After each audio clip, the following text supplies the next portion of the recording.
Hi friends, welcome back to Sri cooking recipes. ఈరోజు మన video వచ్చేసి టిఫిన్స్లో చాలా హెల్దీ అయిన ఇడ్లీని సాఫ్ట్ అండ్ టేస్టీగా ఇంట్లోనే ఎలా చేయాలో చూసేయండి.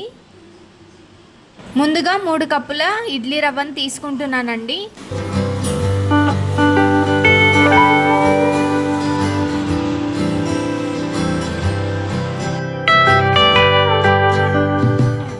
ఇప్పుడు రవ్వ మొత్తం మునిగేలాగా నీళ్ళను పోసి నానబెట్టుకోవాలి. ఇప్పుడు 3 కప్పుల ఇడ్లీ రవ్వకు 1 కప్పు మినపగుండు తీసుకుంటున్నానండి. దీన్ని ఒకసారి నీట్గా వాష్ చేసుకొని నీళ్ళు పోసి నానబెట్టాలి. వీటిని 1 గంట నుంచి గంటన్నర వరకు నానబెట్టుకోవాలి. చూసారా, గంటన్నర తర్వాత పప్పు బాగా నానిపోయింది. ఇప్పుడు వీటిని మిక్సీ పట్టుకుందాం. ఇప్పుడు దీన్ని మెత్తగా మిక్సీ పట్టుకుందామండి.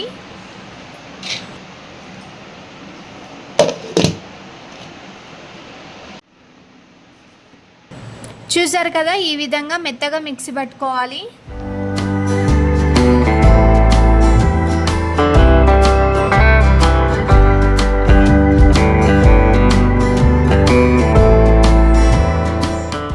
ఇప్పుడు మనం నానబెట్టుకున్న రవ్వని ఈ విధంగా నీళ్ళని గట్టిగా పిండేసి పిండిలో వేసుకోవాలి.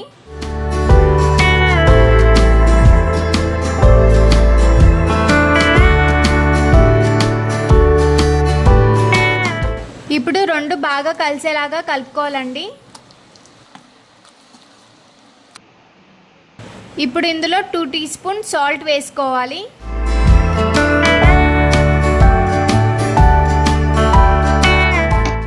ఇప్పుడు మొత్తం కలిసేలాగా బాగా కలుపుకోవాలండి.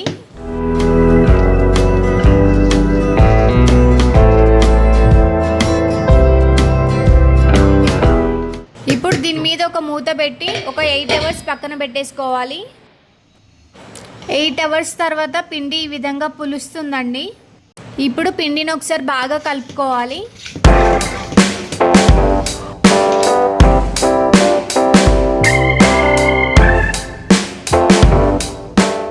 ఇప్పుడు ఇడ్లీ పాత్ర తీసుకుని ఇడ్లీలు వేసుకోవాలి.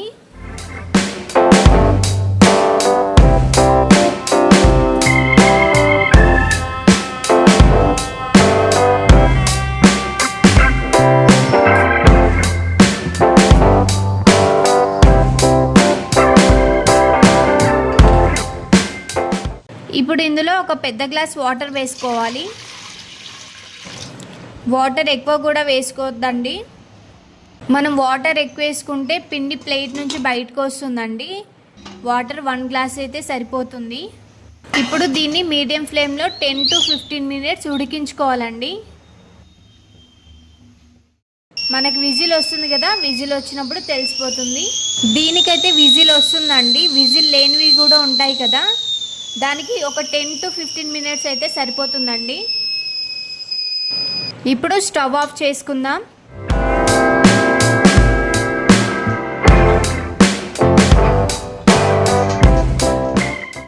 పర్ఫెక్ట్గా ఉడికిందండి. ఇప్పుడు వీటిని ఒక సర్వింగ్ ప్లేట్లోకి సర్వ్ చేసుకుందాం.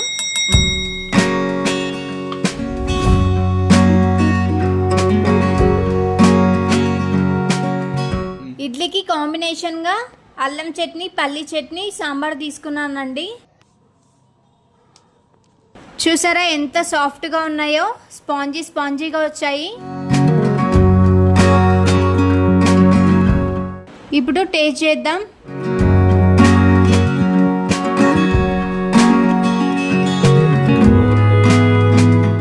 అబ్బా, పల్లి చట్నీలో చాలా టేస్టీగా ఉందండి. నోట్లో వేసుకోగానే కరిగిపోతుంది.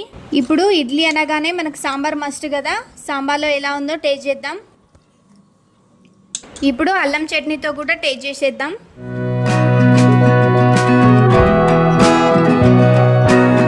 అబ్బా, టేస్ట్ అయితే చాలా బాగుందండి.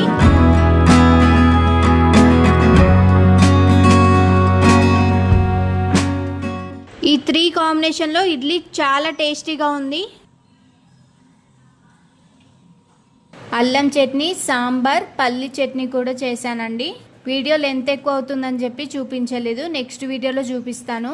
మీరు కూడా సేమ్ ప్రాసెస్లో ఒకసారి ట్రై చేసి చూడండి, చాలా సాఫ్ట్గా వస్తాయి.